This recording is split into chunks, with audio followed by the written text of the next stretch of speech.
Everyone.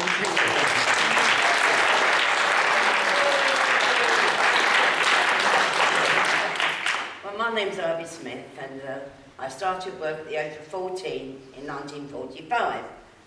In 1946, in the January, I was lucky enough to join the union. And the union's been with me all my life, and I think I've been very, very fortunate to be a part of it. We had 8 branches in London, and the London Women's branch was the only branch that had no members employed in newspapers. But we were involved because we had family, and family in the print was everything, and you had fathers and sons and brothers, and all worked on the newspapers, so we felt very close to the dispute. So in January 1986, when Murdoch terminated the collective agreement with the 6,000 workers, we came out in full support of those workers.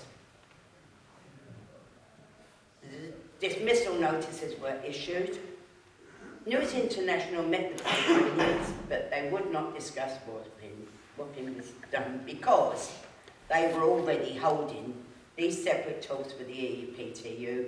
Recruitment and training was already going on. That first weekend of the dispute, I went down to Wapping, and it was very strange. It was empty. There wasn't a lot of us there. You were able to go down to the pickets, the legal pickets, the 6 pickets down at the gate. I remember walking down there, talking to the pickets. But it wasn't long before that changed. And the police were quite friendly. But then it changed. And it changed very quickly. And the TNT were told not to cross the picket lines to pick up the distribution. And the TUC asked the EPTU to stop recruitment. But that all fell on deaf ears. So very soon, we organised the official marches. And that was every Wednesday and every Saturday. Usually we had a jazz band that started.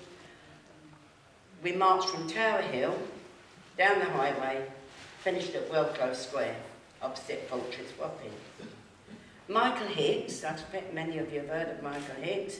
Yeah. He was our picket leader. He was always there with the loud hailer, rallying us along as we went. Michael, I don't remember when, but fairly far on in the dispute, Michael got arrested for supposedly hitting a policeman. He got a year and 8 months suspended. He never did hit that policeman. I find it hard to describe Fortress Wapping. The building lay a good way back, surrounded by very high railings, covered with razor wire. At night you could see the lights in the distance, and they had this winter misty hue. The scab labour, organised by the EPTU, were bussed into the plant. They had a horrible way to go to work. Bussed in on coaches, laying on the floor, trying to avoid us recognising them, calling them scabs as they went in. Horrible way to go on. And because SOGAT had barred the wholesale distribution, our members weren't handling those papers. The company got the TNT with their juggernauts to take the newspapers to depots nationwide. Self-employed vans known as white mice dealt with the London area. At this time, SOGAT's assets and funds and their cars and everything was sequestrated. And other unions, including the TNG, the NUR and post office workers, were barred from taking any action at all, to support sacked workers. The use of Thatcher's government's anti-union laws were really truly biting and assisting Murdoch. Sorry. Right. Murdoch and no, that's it. Right, in Wellclose Square, we had a bus that was used as an office. The union used that as an office. And a caravan that served as soup. We served the soup kitchen from there. There was also a couple of stalls. I can remember Women Against Murdoch. That was the wives of some of the print workers set up this stall with Women Against Murdoch. And there was a gentleman that used to make badges and cups and T-shirts, all with the slogan, "Don't buy the sun." I remember them very clearly. The union's twice-weekly rallies opposite the plant numbered usually about 3,000 and were very heavily policed. And it was in late February, riot police and horses were used for the first time, and there were 61 arrests that night. Many of our members were busy on flying picket duty, trying to stop the TNT distributing the papers. And the effort and risks taken by some of our members on these trips were quite dangerous at times, and they were very much appreciated. But one amusing plan to disrupt the route of the White Mice was to organise a street party to celebrate Prince Andrew and Sarah Ferguson's wedding. It was very strange watching people whose political beliefs were anti the monarchy running around encouraging street parties for the monarchy. Then there was the big Saturday night demos, like the big May Day rally. And one of our women members, Lizzie Tugwell, we had a piano because we tried to keep the people coming, so we tried to make it social as well as political. So we had this piano, we were singing all the songs, and the atmosphere was very social, but then suddenly the situation turned, got nasty, and once again the riot police were very, very active. We also had candlelight, all women marches. They were led by Brenda Dean. And the residents held regular demonstrations because they were so badly interrupted and that they couldn't walk. They had to show their identity, that prove they lived where they lived. Their streets were cut off, they couldn't park, they couldn't. So the residents had quite a lot of demonstrations against Murdoch, and I think we were very grateful to them for that. I can't remember exactly when we started doing the soup kitchens. When we women stepped in, it was after the man who had been doing it got arrested, and he received a prison sentence. So we stepped in and we provided soup every Wednesday and Saturday. And our first customers were always the homeless, because word had got out, they're dishing out free soup, so they were always there waiting for the soup. On the first anniversary demo, I was in the soup kitchen. This is the bad one, the first year. As usual, and I was working for the Labour Party then, and it encouraged a lot of friends to come along and support. We could sense the atmosphere was building, and I remember telling a friend who had her children with her, go home, because it's going to kick off. We were very busy in the kitchen, taking lots of money, and people giving generous donations.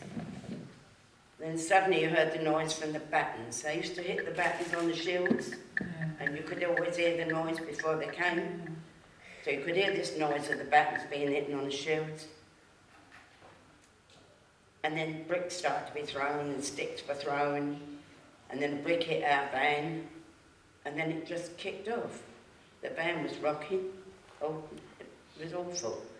And it was as much as we could do to turn off the gas and make a run for it. We hid the money under the seats. That was silly. We headed for the tent, selling the T-shirts. The police came in after us. I remember seeing my brother-in-law's friends. They were wearing paper hats. I think that was because it was the first anniversary. Anyway, maybe it was because of the first anniversary. Anyway, the police were hurling abuse at them. I have never seen police so fired up. True to say, some were out of control, and I was very frightened. When it had quietened down, we had to go back to the soup kitchen. Amazingly, the money, over £400, was still there. And that was really the last and the big one. I've got vivid images of my brother-in-law, who was quite short, standing holding the Times Chapel banner with a very tall man, and the rain was sliding down and all falling on my brother-in-law's head. It was like something out of a Two Ronnie sketch. It was really very strange. Daffodils growing through the razor wire in the fortress Wapping. My good friend Diane, she was rather a large lady, having got caught on the wrong side, she was on the wrong side of the barricades. And as the charge came down, there was these two scrawny men, and somehow they picked Diane up and over the barricades to the side of safety. But I couldn't believe how they'd done it because she was rather a big girl.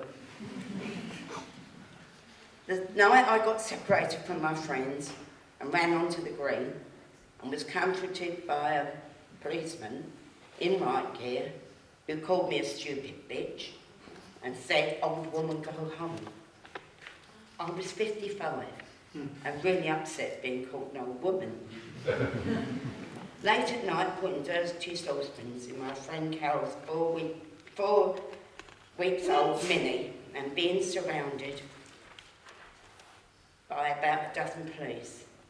They were trying to find something wrong with it. Picked the wrong car, didn't they? I do want to express my admiration for the strikers who stood out for a year. 3 times rejecting offers from Murdoch. Some were there every night of the week, despite the boredom and the cold. It's my personal belief that Murdoch always intended to get rid of the print unions. I believe Murdoch never forgave the Sun Chapel in particular when they demanded a right reply for Scargill to an article damning him and showing a photo implying he was given a Nazi salute. It was a red rag to a bull and made Murdoch even more determined to do away with the unions. And with the help of Margaret Thatcher and the new trade union laws, this was relatively easy for him to achieve. Here we are 30 years on, and it's still hard to think about the treachery by the electricians' trade union to recruit and train in secret to take other workers' jobs without the betrayal. There might have been a different ending.